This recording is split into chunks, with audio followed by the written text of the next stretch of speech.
Hello all welcome to Kerala stock market guide. അപ്പോൾ ഇന്നത്തെ post market സെഷനിലേക്ക് എല്ലാവർക്കും സ്വാഗതം. സോ വീക്കെൻഡ് ആണ്, വെള്ളിയാഴ്ചയാണ്. ഇപ്പോൾ മാർക്കറ്റ് ക്ലോസ് ചെയ്ത് കഴിഞ്ഞു. സോ ഈ വീക്ക് എല്ലാവർക്കും പ്രോഫിറ്റബിൾ ആയിരുന്നു ഞാൻ വിശ്വസിക്കുകയാണ്. നമുക്ക് നിഫ്റ്റിയുടെയും ബാങ്ക് നിഫ്റ്റിയുടെയും വ്യൂ ആദ്യം നോക്കാം. ആൻഡ് വീക്കെൻഡ് ആയതുകൊണ്ട് തന്നെ ഈ ആഴ്ച ഞാൻ കുറച്ചും കൂടെ സ്വിംഗ് ട്രേഡിങ്ങിന് പറ്റിയ സ്റ്റോക്സ് തിരഞ്ഞെടുത്ത് സ്പെഷ്യലായിട്ടൊരു വീഡിയോ ചെയ്യണമെന്ന് ഞാൻ ആഗ്രഹിക്കുന്നുണ്ട്. സോ അപ്പോൾ അങ്ങനത്തെ വീഡിയോസ് വരുന്നതായിരിക്കും. സോ അപ്പോൾ നമുക്ക് ആദ്യം തന്നെ നിഫ്റ്റിയുടെ ബാങ്ക് നിഫ്റ്റിയുടെയും വ്യൂ ഒന്ന് നോക്കാം. ആൻഡ് അതിനുശേഷം നമുക്ക് ഇന്നത്തെ ടോപ്പ് ഗെയിനേഴ്സും ടോപ്പ് ലൂസേഴ്സും പരിശോധിക്കാം. സോ നിഫ്റ്റി ബാങ്ക് ആണ് ആദ്യം തന്നെ ഞാൻ പറയുന്നത്. നിഫ്റ്റി ബാങ്ക് ഇന്ന് സ്ട്രോങ് ക്ലോസിംഗ് തന്നിട്ടുണ്ട്.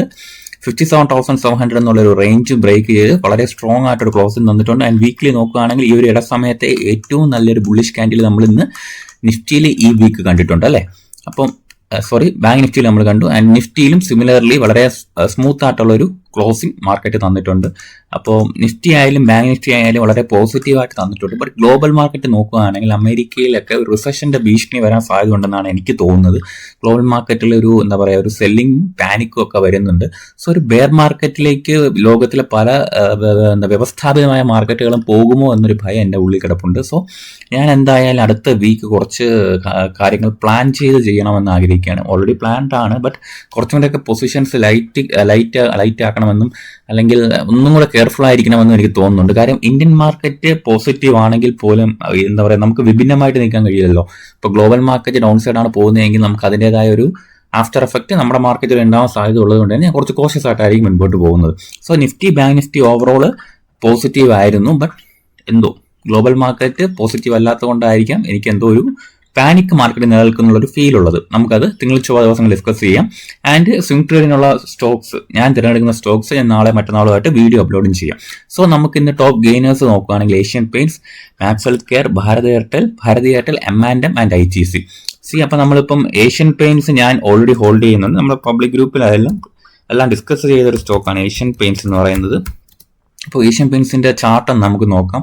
അപ്പോൾ ഞാനത് ഓൾറെഡി ആഡ് ചെയ്തിട്ടുണ്ട് ഡിപ്സിൽ. അപ്പോൾ ഏഷ്യൻ പെയിന്റ്സിന് വളരെ നല്ലൊരു ക്ലോസിംഗ് തന്നിട്ടുണ്ട്. മോസ്റ്റ്ലി ഈ ഒരു ഏരിയയിൽ നിന്ന് സെല്ലിംഗ് തന്നു. ഒരു 10% സെല്ലിംഗ് തന്ന ശേഷം മാർക്കറ്റ് ആ ഒരു സെല്ലിംഗ് പ്രഷർ അബ്സോർബ് ചെയ്ത് മാർക്കറ്റ് വീണ്ടും അപ്സൈഡ് പോവുകയാണ്. ഒരു 2592 മേളിൽ ക്ലോസിംഗ് കിട്ടോ ഇല്ലേ എന്ന് നമുക്ക് ഏഷ്യൻ പെയിന്റ്സിൽ വരുന്ന ആഴ്ച അറിയാൻ കഴിയും. ആൻഡ് അടുത്ത സ്റ്റോക്ക് ITC ആണ്. ഇന്ന് ടോപ്പ് ഗെയിനേഴ്സിലുള്ളതായിരുന്ന ITC ലിമിറ്റഡും വളരെ നല്ലൊരു പൊസിഷനിൽ നിൽക്കുകയാണ്. ഒരു ട്രേഡബിൾ പൊസിഷനിലാണ് ITC ട്രേഡ് ചെയ്തുകൊണ്ടിരിക്കുന്നത്. മോസ്റ്റ്ലി ഒരു സപ്പോർട്ട് 395 എന്നുള്ള ഒരു സപ്പോർട്ട് റേഞ്ചിൽ നിന്നും സ്റ്റോക്ക് നല്ല രീതിയിൽ ഒരു അപ്സൈഡ് മൂവ്മെന്റും കഴിഞ്ഞ 3 ദിവസമായിട്ട് തരികയാണ്. സോ ITCയിൽ മൊമെന്റം കണ്ടിന്യൂ ചെയ്യുമെന്ന് നമുക്ക് പ്രതീക്ഷിക്കാം. വീക്ക്ലി ചാർട്ട് നോക്കുകയാണെങ്കിൽ വളരെ നല്ലൊരു സ്ട്രോങ് ക്യാൻഡിൽ ഫോം ചെയ്തിട്ടുണ്ട് ITCയിൽ.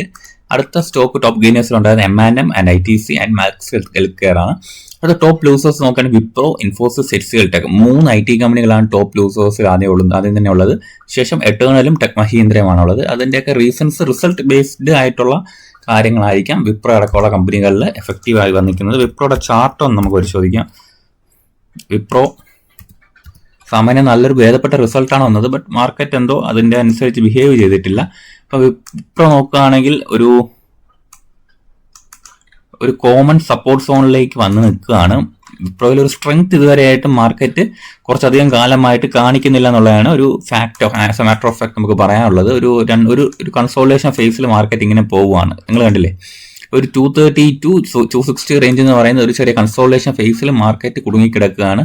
അപ്പം ഈ ഒരു ഏരിയ ബ്രേക്ക് ചെയ്താൽ ഡൗൺ സൈഡിലേക്കും ഈ ഏരിയ ബ്രേക്ക് ചെയ്താൽ അപ് സൈഡിലേക്കും മാർക്കറ്റിന് നല്ല രീതിയിലുള്ള ഒരു പുഷ് കിട്ടാൻ സാധ്യതയുണ്ട്. സോ അപ്പോൾ രണ്ട് സൈഡും ട്രേഡ് ചെയ്യുന്ന ആളുകൾക്ക് നോക്കി വെക്കാവുന്ന ഒരു സ്റ്റോക്കാണ് വിപ്രോ. നമുക്ക് നോക്കാം ഒരു റിസൾട്ട് ബേസ്ഡ് എഫക്റ്റ് ആണോ ഇതെന്നുള്ള കാര്യമൊക്കെ നമുക്ക് വരുന്ന ദിവസങ്ങളിൽ അറിയാൻ കഴിയും. അപ്പോൾ എന്തായാലും ഞാൻ വിപ്രോ കൺസിഡർ ചെയ്യണമെങ്കിൽ ഈ ഒരു ഏരിയ ബ്രേക്ക് ചെയ്യണം. 270 ബ്രേക്ക് ചെയ്താലേ ഞാനൊരു അപ്സൈഡ് മൊമെന്റത്തിൽ ഒരു അപ്സൈഡ് ട്രേഡ് ഞാൻ ഇൻഫാക്ട് നോക്കത്തുള്ളൂ.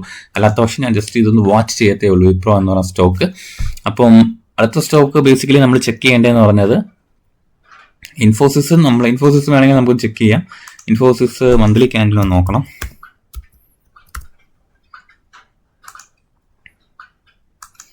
ഇൻഫോസിസിന്റെ കാര്യങ്ങളും ചെക്ക് ചെയ്താലേ ഇൻഫോസിസ് മന്ത്ലി ക്യാൻഡിൽ നോക്കുകയാണെങ്കിൽ തന്നെ നിങ്ങൾ കണ്ടില്ലേ, സ്ട്രക്ചർ വൈസ് വളരെ ഒരു നെഗറ്റീവ് ഷെയ്ഡാണ് ഇൻഫോസിസ് പോലെയുള്ള സ്റ്റോക്കുകൾ നമുക്ക് കാണുന്നത്. ഓക്കെ, ബേസിക്കലി നമ്മൾ ജസ്റ്റ് ഒന്ന് അനലൈസ് ചെയ്താൽ തന്നെ ഇൻഫോസിസ് പോലെയുള്ള സ്റ്റോക്കുകളിൽ ഞാൻ എന്തായാലും നിലവിൽ ട്രേഡ് ചെയ്യത്തില്ല.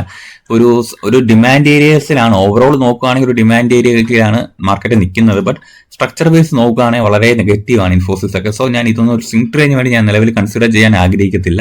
അപ്പോൾ നമുക്ക് ഇൻഫോസിസ് ഒക്കെ ഞാൻ ഇനി ഒരു കൺസിഡറേഷൻ ചെയ്യണമെങ്കിൽ തന്നെ ഞാൻ ഈ ഒരു റേഞ്ചിന് മുകളിൽ മാത്രമേ ഇൻഫോസിസ് ഒക്കെ സ്വിംഗ് ട്രേഡിന് വേണ്ടി കൺസിഡർ ചെയ്യത്തുള്ളൂ. 1648 റേഞ്ചിന് മുകളിലൊക്കെ മേ ബി ട്രേഡ് ചെയ്യാനുള്ള ഒരു സാധ്യതയുണ്ട്. അല്ലാത്ത പക്ഷേ ഇൻഫോസിസ് ഒക്കെ ഞാൻ ജസ്റ്റ് വാച്ച് ചെയ്ത് ഇരിക്കത്തേ ഉള്ളൂ.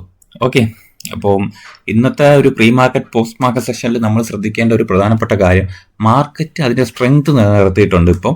ബട്ട് ഗ്ലോബൽ മാർക്കറ്റിൽ വരുന്ന എന്താ പറയുക ഓരോ ചാഞ്ചാട്ടങ്ങളും നമ്മുടെ മാർക്കറ്റിൽ പ്രതിഫലിക്കും. സോ മാർക്കറ്റ് ഓവറോൾ ബുള്ളിഷ് ആണെങ്കിൽ പോലും ഗ്ലോബൽ മാർക്കറ്റ് ഒരു നെഗറ്റീവ് ഷെയ്ഡിലാണ് അടുത്ത വീക്ക് പോകുന്നതെങ്കിൽ നമ്മൾ വലുതായിട്ട് അഗ്രസീവ് ആവേണ്ട കാര്യമില്ല.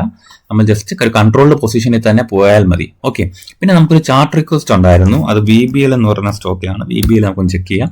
VBL ഞാൻ ഓൾറെഡി ട്രേഡ് നോക്കുന്ന സ്റ്റോക്കാണ്. ഞാനൊരു സ്മോൾ ട്രേഡ് എടുത്തിട്ടുണ്ട് VBL. സോ VBL നോക്കുകയാണെങ്കിൽ ഒരു റിവേഴ്സൽ ട്രേഡ് ആണ് ഞാൻ ഇവിടെ ഒരു പോസിബിലിറ്റി കണ്ടെടുത്തത്. ഞാൻ 460 റേഞ്ച് ആണെന്ന് തോന്നുന്നു. നമുക്ക് ചെറിയ എൻട്രി ഞാൻ പുഷ് ചെയ്തിട്ടുണ്ട്. സോ ഞാൻ 470 ആൻഡ് 500 റേഞ്ചിലോട്ടൊക്കെ VBL ഞാൻ ട്രേഡ് നോക്കുന്നുണ്ട്. ഓൾറെഡി ട്രേഡ് എടുത്തിട്ടുണ്ട്.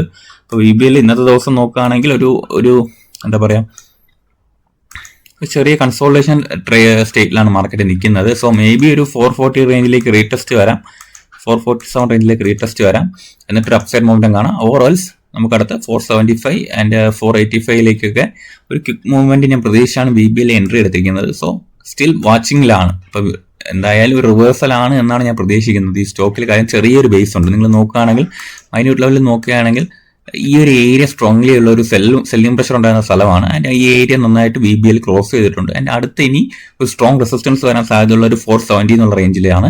സോ ആ റേഞ്ചിലോട്ട് ഒരു പുഷ്, ഈ ഏരിയ ടെസ്റ്റ് ചെയ്യാനായിട്ട് പോകാനുള്ള ഒരു സാധ്യത നമുക്ക് മുന്നിലുണ്ട്. അത് കണ്ടിട്ടാണ് ഞാൻ ഈ ഒരു ഏരിയയിൽ ഒരു ചെറിയ സ്മോൾ ക്വാണ്ടിറ്റി വാങ്ങിയത്.